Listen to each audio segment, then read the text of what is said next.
Hey guys, Vern's here. So, I know, another video so quickly, but Darcy drama, my lord. I cannot believe that man got moved out of the team. Like, that's insane. Like, that has completely ruined my structure. Like, I'm sure it threw a lot of you off too. Probably a good fifth of the competition had Darcy, and we just got rolled by a late out. Like, that's insane. Obviously, it's a little bit later, as you guys can see the crisp score on screen. So I've seen the results of what happened in that St Kilda Collingwood game. And look, I kind of just went, fuck it. I was really annoyed. Like, honestly, I was so angry because Thursday night, I had basketball, so I didn't really get to look at my team too quickly. I just quickly made sure all the players were playing, saw all my rookies and stuff were playing. I didn't even bother glimpsing at my premiums because I just assumed my premiums are in. Went to basketball, came back, dinner, all that stuff. Chuck on the TV, third quarter, Richmond Carlton looking good. Bring up my stats to look at them and realize Darcy's out. Holy shit, Darcy's out. I'm sure you guys would have seen in my previous video, but I really wanted Hewitt in my team, but I just didn't have the cash for it. All of a sudden, Darcy's out. What am I going to do? I decide to roll down to Rowan Marshall. So I will show you a bit more of the team soon because I did flick around a fair bit. I mean, you can even see Hall in the team now. Like, wow, I kind of just went, fuck it. I was so annoyed, and I went, you know what, I'm just putting in all these pods. I don't even care anymore. Season's done. I just got ruined by Darcy. It's over. So we switch in Rowan Marshall, which then leaves us with 160k, and you know what, we could have brought in Hewitt. And I'm sitting there like, man, I hope he has a bad game right now. Like, I obviously don't want him to do poorly as a player, but Supercoach wise, it's one of those things where it's like, I wanted him so bad, and now I've missed him. And buddy, a third of the competition to have him, so I'm about to get punished if he has a good game. What does he do? Comes out with a 131. Insane. And I'm sitting there so salty. I've missed Gawn and English, the other two rucks that you would really consider outside of Grundy and Darcy. It's already because of the Wednesday night game. So, super tilting. I've now missed a defender I really wanted. Super tilting. So, as I said, I just went, fuck it. I've got this extra 160k there because I've gone down to Marshall. And I ended up... I am super happy. As you boys can see, Magpies fan. So, I just went, fuck it. Let's bring him in. Let's bring in... Oh, where is my mouse at? Let's bring in my boy, Pat Lip. Oh my goodness. I was so tilted Thursday night that this happened to me. I was so mad about it. And then Pat Lip last night comes out, huge game, actually outscores him by 2. Marshall actually outscores English by 1. Actually a net advantage of 3 points. Wow. Huge. But no, it's just insane. Like, I miss Hewitt, super tilted, bringing Pat Lip 40k cheaper as well, and he pops off. It also means I have a bit of extra money to move around other players, as to why you can see Hall actually made his way into my team, and obviously Steele moved out though. I just ended up completely rearranging it, going with something that I showed you my first 2 teams as to sort of what I wanted. Because of all that drama, I just went, fuck it, went for the pod, and it paid off.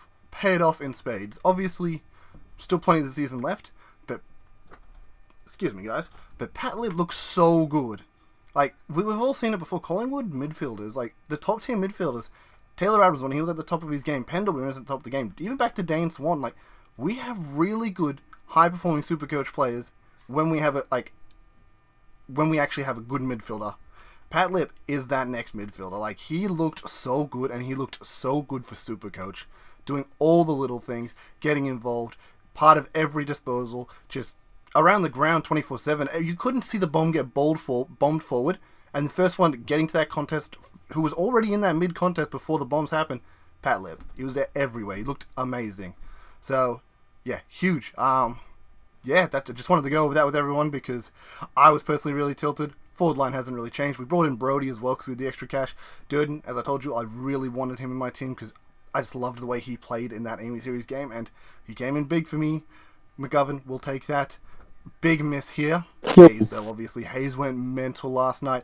I actually moved it to Nick Martin at the last second because I just decided, you know what, I'm playing all these crazy pods, a lot of high-risk injury players. I don't want to be having a rookie that's in for 1 week and then out the next week because Ryder's back. I'll play it safe. I'll pick up... I don't know if Nick Martin has better job security, but from what I've heard, he's meant to be a superstar, and if he can play his way into the team, awesome. The only one that could knock him out is Stringer, but outside of that, he could be someone that sticks around. So I was really keen to, I guess, I made that play instead.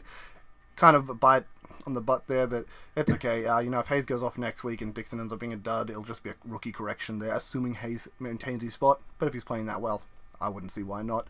Owens, well, he's gonna get dropped.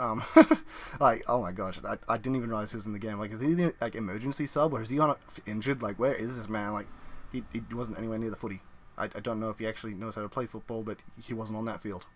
Okay, a bit harsh, but like, he didn't do anything. It was a 21 versus 22 game. Yeah, the actual other thing I was thinking of doing, which I don't have anymore, I didn't realize. I was thinking I could swing Rochelle up into the mid, trade out Owen, and then bring in Hayes. Obviously not this week. I'm going to at least wait another week to see how it all pans out.